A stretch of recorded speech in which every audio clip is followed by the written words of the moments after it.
China media territorial disputes. Media expect China to stand up to Japanese PM Shinzo Abe and other countries over territorial disputes at a regional security summit. Mr. Abe is expected to promote Japan as a counterbalance to China in his keynote address on Friday at the Shangri-La Dialogue in Singapore. Wang Guanzhong, Deputy Chief of the General Staff of the People's Liberation Army, will lead the Chinese delegation. He will deliver a speech explaining the Asia security outlook, reports say. The summit involves the US and ASEAN countries, and comes amid territorial disputes in the South China Sea between China, Vietnam and the Philippines. Japan-China ties are also strained over disputed islands in the East China Sea.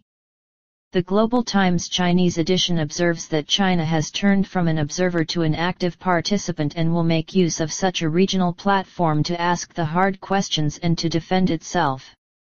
The senior Chinese delegation attending the forum will show its professional and proactive attitude during the debate with the US, Japan, Philippines and Vietnam, the paper notes. China is sending senior officials and experts to this forum, and each of them has a role to play. This shows that Beijing is attaching great importance to the meeting. They are expected to respond to Mr. Abe's speech as and when necessary. Zhou Qi, a senior researcher at the Chinese Academy of Social Sciences who is part of the delegation, tells the paper. The Southern Weekly paper expects the Japanese PM to rally support from other countries to counterbalance and contain China and Russia. Mr. Abe might form an alliance with countries that are locked in territorial disputes with China, and even use economic means to form a league led by Japan to counterweight China, it says. Echoing a similar sentiment, an article on the HiYnet website adds that as China transforms its diplomatic strategies and with the increase of national strength, it will need to promote its idea of peaceful diplomacy to the world and not just remain an inactive participant at the Shangri-La Dialogue. The best way to promote ideas is by confronting conflicting views. China can make use of this platform to tear down Mr. Abe's hypocritical idea of proactive contribution to peace, which is offensive to Beijing. It can also use this occasion to deepen the dialogue with other countries, including the US, the commentary says. Anti-terror drill.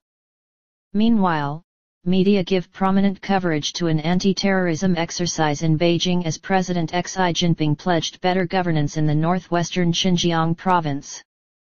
Mr. Xi repeated calls for ethnic unity and stressed long-term stability as the main goal for the area during a conference on the Xinjiang Uyghur Autonomous Region on Thursday, reports say. Chinese officials have blamed militant groups from the Muslim Uyghur minority in the region for a growing number of violent attacks across the country. Several media outlets publish photos and reports on the drill that took place in Beijing on Thursday, giving a detailed description of the anti-terrorism tactics that included a hostage rescue operation.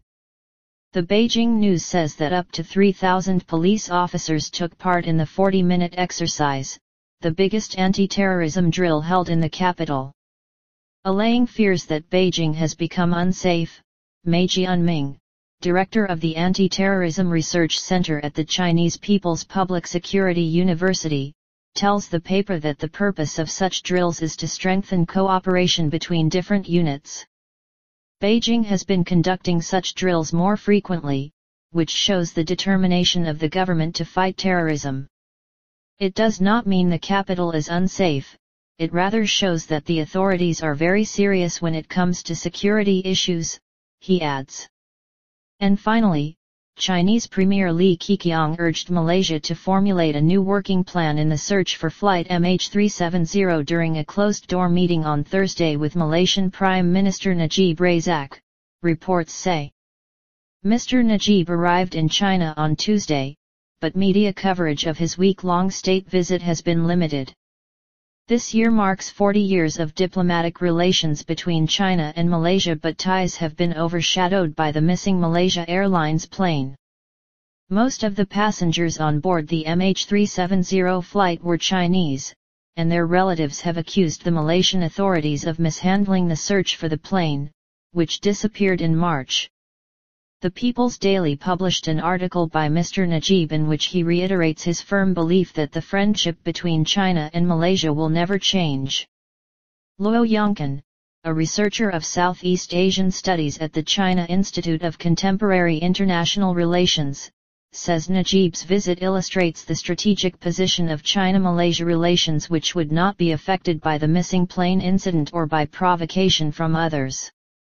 Relations with Malaysia are especially important to China amid tensions with the Philippines and Vietnam, and the political turmoil in Thailand, he tells China Daily.